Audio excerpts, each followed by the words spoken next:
Hello! Welcome back to my channel. If you're new here, my name is Mary, and this is a fake nose ring. I should've told you that I loved you one more time. Today's video, I'm going to be doing a book recommendations based on every song off Sour by Olivia Rodrigo. If you've not heard Sour yet, turn this video off and go listen to it. It's fantastic. I'm 25 and I've never been so enthralled by a 17-year-old's love life in my entire life, which sounds a lot creepier than it is, but the album really is fantastic and I'm surprised at how relatable my grown adult ass finds it. So let's just jump into the book recommendations. The first song on the album is Brutal, and for this I'm going to be recommending The Bright Lands by John Fram, just because Brutal has very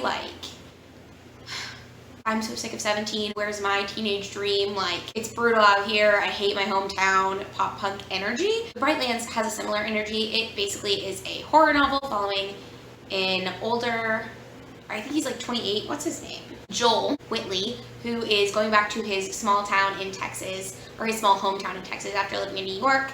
He goes home because his younger brother sends him some very weird cryptic text messages that's I don't want to go to the Bright Lands anymore, I don't want to do this anymore.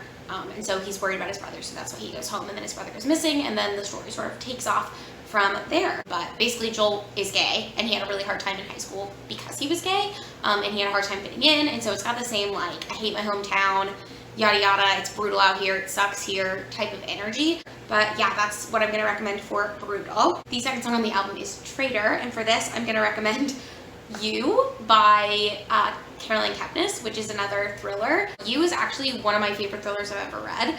There's also a television show about it. In You are inside the head of Joel Goldberg, who meets this woman Beck when she comes into the bookstore he works at in Manhattan, and he decides to fall in love with her, or he becomes obsessed with her rather, and starts stalking her and looking her up. And the reason that I said this fits is because the person that Beck is in Joe's head doesn't fit the person that Beck actually is. And it's a similar thing that happens. The chorus of Traitor is, you didn't cheat, but you're still a traitor, and how Olivia Rodrigo sort of felt like this guy she was with was this person, but it turns out he was someone else, and she had just built him up in her head kind of to be the way that she thought he was. So similar type of vibes with You. The third song on the album is Driver's License, which was actually the first single released from this album, and I'm pretty sure you've heard of it. It got really big on TikTok, which is how I first heard of it.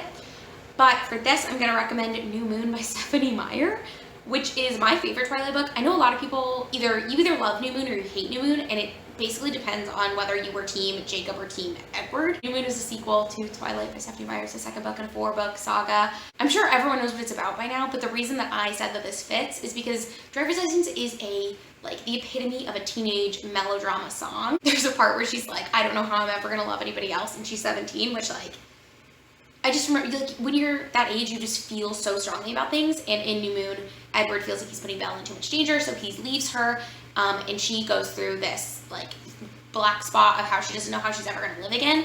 But through the book, she sort of learns to have a new life, and she develops a friendship with this guy Jacob, who was a childhood friend of hers, and is also a werewolf. If you have not read Twilight, spoilers. I feel like everyone who wanted to read Twilight has read Twilight at this point, so it doesn't really matter. Also, Bella learns how to drive a motorcycle. So in Driver's License, Olivia Rodrigo learned how to drive a car. Parallels. I'm trying to draw connections here. The fourth song on the album is One Step Forward and Three Steps Back, which Taylor Swift actually has a writing credit on, and if you know anything about Taylor Swift, you know that that girl can write a song. So for this one, I said The Invisible Life of Addie Larue, because it's really, really well written, first of all. V.E. Schwab can write a book the same way that I think Taylor Swift can write a good song. Not that Olivia Rodrigo can't write a good song, but I just think One Step Forward, Three Steps Back is one of the best written songs on that album. Again, in my opinion, The Invisible Life of Addie Larue has a really tenuous relationship in it because it's about Addie Larue, who makes a deal with a god who comes back after night. It's not really the devil, but it's one of the evil gods or whatever. And her deal is that she can live forever, but she doesn't realize that the other part of that is that no one will ever be able to remember her, because she wants to live in a way where she'll be totally free. And the only way to be totally free, according to the devil in this story, is to not be able to leave any marks and to be entirely on your own. So it's about her struggles with that, and she sort of for 300 years has this on again, off again, tenuous relationship with this god who comes out after dark. And I don't really want to say more about it than that, but it is just sort of about that, and maybe they would be better off without each other, but they keep sort of coming back together because she made this bargain with him that when she's tired of living, he can have her soul. So he checks in to see how her 300 years are going. But yeah, I thought that fit just because it is like every time Addie Larue feels like she's taking a step forward, she realizes that she's actually stuck in the same place that she started. The 5th song on the album is Deja Vu, which was another one of the singles, and personally is my favorite song on the album. Personally, that's my opinion! For this, I'm going to recommend to you East of Eden by John Steinbeck, which is one of my favorite classics of all time. I really, really love that book. And the reason that I think it fits with Deja Vu is about the feelings of seeing someone who you used to be in a relationship become in a relationship with someone else, and how you see them do the same things that you used to do with that person, and it feels really strange to see, like, it feels like that person just sort of took over part of your life. That's what Olivia Rodrigo said that the song was kind of about. And so in East of Eden, it's a very cyclical story. It's a retelling of the book of Genesis in the Bible, but it's a very cyclical story about how families sort of pass on things. And there are multiple times throughout the book where you read something happen in one generation and then you read it happen again in the next generation, and it's just about how trauma sort of passes on in that way. So it's not exactly about the same thing, but I think it has the same, like, deja vu, re-experiencing the same types of things over and over again. And so for that reason it fits. And I do actually really highly recommend that book for people who haven't read it. I think it's long, but it's so worth reading. The next song on the album is Good For You, which this is a little bit of a shady recommendation, kind of, but just bear with me. Good For You, I've seen multiple TikToks, and I'll try to leave one down below because I think I have one saved. Good For You sounds exactly like Misery Business by Paramore. Like, you can literally play them over each other if Paramore's pitched up, and it's the same chord progression, but that happens a lot, but it's also the same, like, intonation with the chorus. So it was definitely heavily inspired by Paramore, and I mean, I wouldn't be surprised if Hayley Williams could get a writing credit on it because of the amount of borrowing that happened for that song. But for this, I said Eligible by Curtis Sittenfeld because it's a retelling of Pride and Prejudice. So it's different enough, or about a different enough type of thing, but it's also basically Pride and Prejudice. The characters are the same, the storyline is the same, the plot is essentially the same, but in Curtis Sittenfeld's version, it's essentially set on the set of a show that's kind of like The Bachelor. The 7th song on the album is Enough For You, which is one of the ballads on the album, and it's about how Olivia Rodrigo is sort of lamenting that she wasn't really enough for this person that she wanted to be with, and how sad she is that all she ever wanted was to be accepted by him and to be loved by him, and that just sort of didn't happen for her. And so for this, I said the whole Winter Night trilogy by Catherine Arden, which is a retelling of Russian folklore, or it's at least heavily inspired by Russian folklore. I'm not sure if it's a direct retelling of any story, but it follows this young girl who starts out as a child when we meet her in the first book, and her name is Vasilisa Petrovna. I like saying that. I don't know if I say it right, but it's fun. No, this is just having a good time. But Vasya basically grows up, and she's sighted, so she can see the domovoi and the other house, like, creatures, and the woodland creatures. What is the word that I'm looking for? They're not like demons, but they're like spirits, kind of, and she can see them.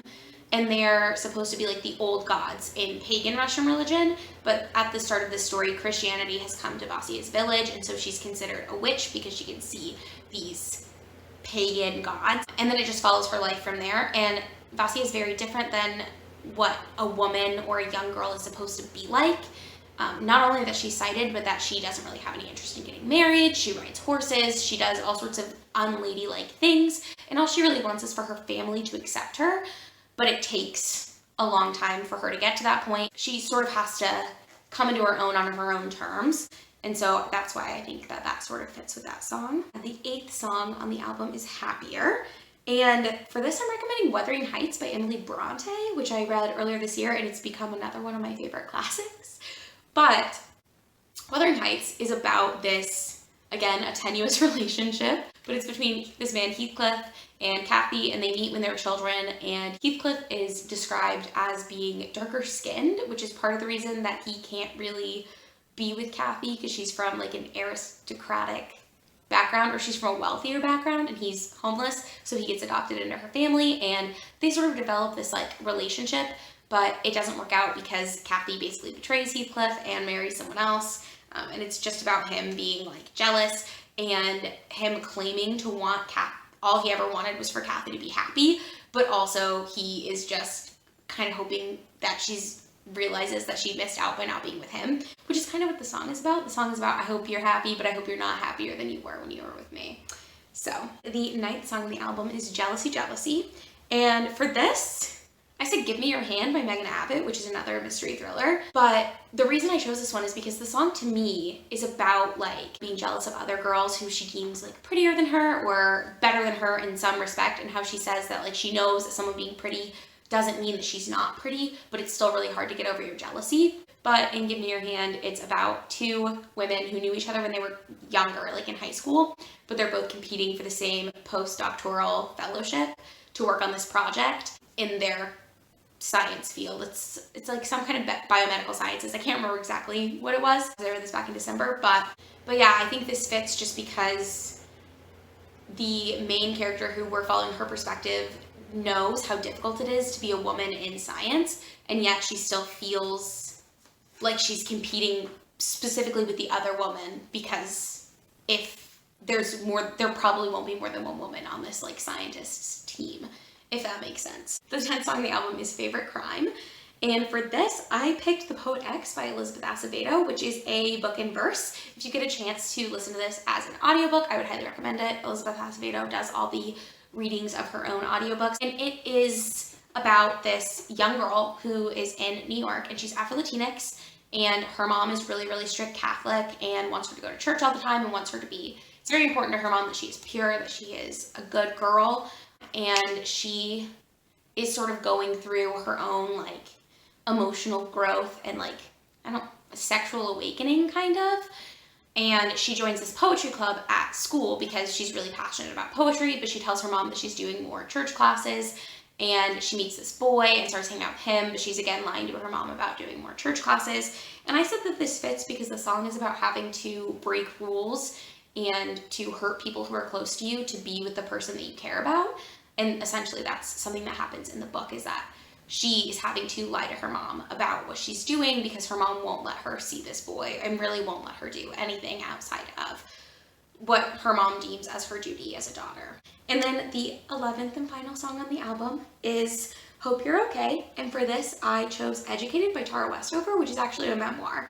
And I feel like a lot of people have been talking about this, especially in the last like year or two. So you've probably already read it, but if you haven't, I would highly recommend picking it up. Tara Westover's family they're doomsday preppers, basically, and they're highly religious. So they're Mormon, but they're not the type of Mormon that's like sponsored by the church. Her dad takes it to a whole nother level. They don't believe in going to doctors. They don't believe in going to public school because they think the government's out to get them. So it's this really interesting story about her having to educate herself so she can get away from her family because she starts experiencing abuse. And her parents just aren't really the best at taking care of their kids. It's a really, really hard-hitting book, but I do highly recommend it. And I think it fits because in Hope You're Okay, Olivia Rodrigo is addressing some of her childhood friends who have had really hard pasts that she's lost touch with, and she's saying that like, I want you to know that I'm proud of you, and I want you to know that it's worth it to get out of the situations that you're in. And in the end of Educated, Tara Westover talks a little bit about how some of her family members are left behind and are still living the way that they used to, and although she's been hurt by a lot of them, she wants them to have the best life that they possibly can, and obviously she hopes they're okay. So that is going to be it for today's video. Let me know in the comments down below if you have read any of these books before and how you felt about them. If you enjoyed this video, please make sure to give it a thumbs up, and you can subscribe to my channel if you would like to see more content from me. I do post 2 videos every single week, and I will see you in my next one. Bye!